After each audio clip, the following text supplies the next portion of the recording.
Assalamualaikum everyone. ইকরা চ্যানেলের English for all সেকশনের 6th লেসনে তোমাদেরকে স্বাগতম।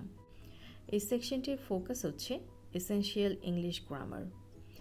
আমাদের আজকের টপিক হচ্ছে how to use large numbers, অর্থাৎ আমরা সেন্টেন্স বা বাক্যে বড় বড় নাম্বারসগুলো কিভাবে ব্যবহার করতে পারি তা নিয়ে আজকের লেসনে আলোচনা করব।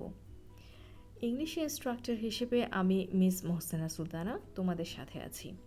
তাহলে চলো আজকের লেসনটি শুরু করা যাক।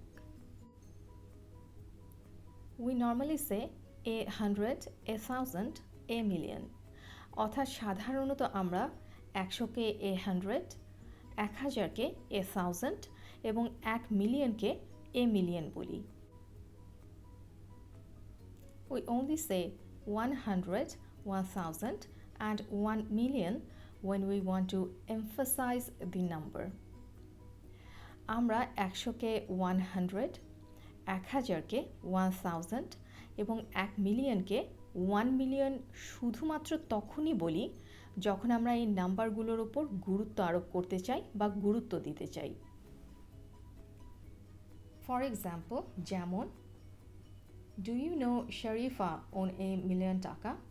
খেয়াল করে দেখো যে এখানে বলার ক্ষেত্রে 1 মিলিয়ন না বলে বলা হচ্ছে a million. The village is about 100 kilometers from the city. Numbers such as 100, 200, 1000, etc. do not take a plural s when we use them as determiners. Determiners হচ্ছে যা নাউন্সের আগে বসে এবং নাউন্সকে আরও নির্দিষ্টভাবে বোঝাতে সাহায্য করে। অর্থাৎ 100, 200, 1000 ইত্যাদির মতো সংখ্যাগুলোকে আমরা যখন সেন্টেন্সে ডিটারমিনার্স হিসেবে ব্যবহার করি তখন প্লুরাল করার জন্য এই নাম্বারগুলোর শেষে এস লেটারটি যোগ করব না।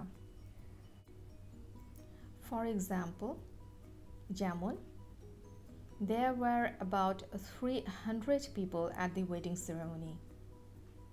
Not, there were about 300 people at the wedding ceremony.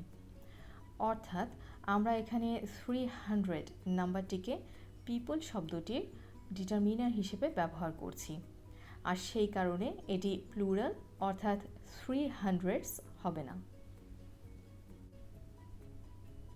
However, we use the plural forms hundreds, thousands, millions, plus of, plus noun to refer to large non-specific numbers.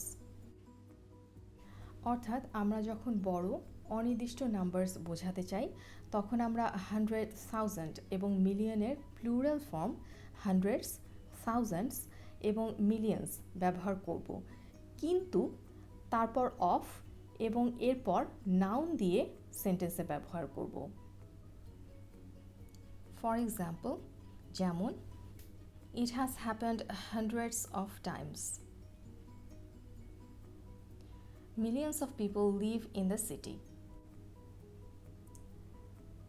We often use commas in writing to separate long numbers of 1000 or more into each 1000 part. অর্থাৎ আমরা প্রায়ই long numbers বা বড় numbers লেখার ক্ষেত্রে 1000, 1000 বা এর থেকে বেশি হাজারের অংশগুলোকে কমা দিয়ে আলাদা করি।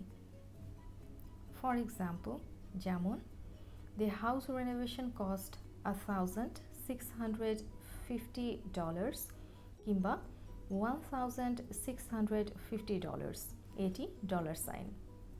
এখানে আমরা এই 1000কে কমা দিয়ে আলাদা করেছি।